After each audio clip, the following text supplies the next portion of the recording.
Right now by three-time Emmy Award-winning director Deborah Novak, who's here to talk about her latest project, the Charleston Ballet. Yeah, her documentary, Andre Van Damme, and the story. Did I say that right? Yes. Oh, that's pretty good. Yeah, and the story of the Charleston Ballet is premiering this weekend. It'll be at the West Virginia Culture Center in Charleston at the state capitol.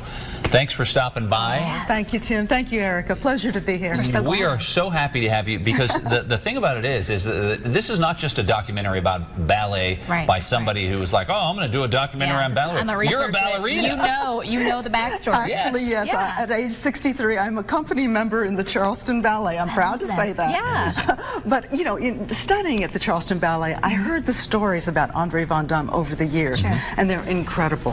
For example, the first 15 minutes of my documentary takes place in Belgium because he was born and raised in Belgium, got his training there, and went through World War II there. His career was interrupted by World War II. Wow. He joined the Belgian Army, was a POW, escaped a forced labor camp, and then joined the Belgian resistance against the Nazi invasion. So it's an amazing story. All the time he was dancing at the Brussels Royal Opera House. So that's soldier by day, dancer by night. Exactly. This is him right here? Exactly. This is Andre Van Damme. Good-looking guy, isn't Wow. he? Yeah, very handsome. Oh and gosh, what a story. It's an amazing story. It's not what you think. Yeah. And of course he had this unbelievable war record, and then after the war, through the Belgian glass-blowing community in South Charleston, he found his way to West Virginia. Oh my gosh. I mean, who knew what? I know. Okay, like, you kind of just blew me away a little bit right there. Through the, say that again, through the Belgian Glass-Blowing Society of South Charleston? This was a community of glass workers, and they were Belgians. That's incredible. Right? And so through those connections, he got sponsors. He came to this country in 1948. And he started to teach and, you know, have little concerts around Charleston area. But then, in January 1956, he comes into the studio one day and says, hey, let's start a ballet company. And I want folks to know, I didn't know this either, but the Charleston Ballet is one of the oldest ballet companies in America. I did not know that. In continuous operation since 1956. We're so lucky to have it right here. That's an accomplishment. That's It really is. And there's a lot of talent, too, with the ballet. And if you haven't been, then it's definitely worth a trip to Charleston. If you live far away and you're in our viewing area, it is worth the trip because if you think about it, you're willing to go to places that are 2, 3, 4, 5 hours away for the arts. You don't have to go that far. Oh no, we just finished Don Quixote. We do full-scale story ballets, as well as a lot of small studio productions as well. Yeah. That's great. So we do a full season, and of course we are having this gala for the documentary this coming Saturday, March 24th.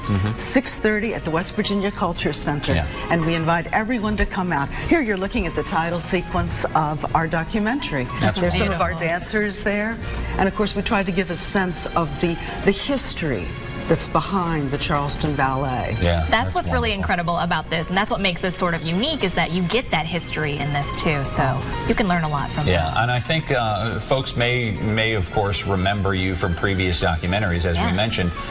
We talked about your awards, the Emmys that you've had. Talk about what an impact filmmaking has made on trying to make each one better, because I guess that's always the challenge. Oh, absolutely. Every time I start fresh on a project, look for the story first, look for the photos, look for the film. And one thing about the Charleston Ballet project was that it was all there. It had been meticulously organized by Andre Van Damme, his family. He unfortunately died in 1989, but his family, and our current director, who's Kim Pauley.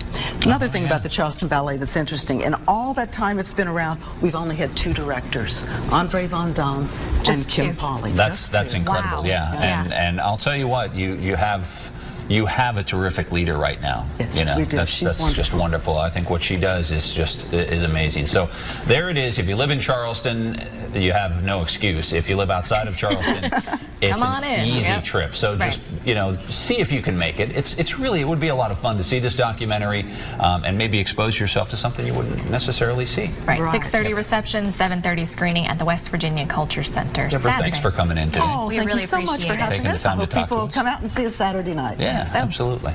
Well, coming up,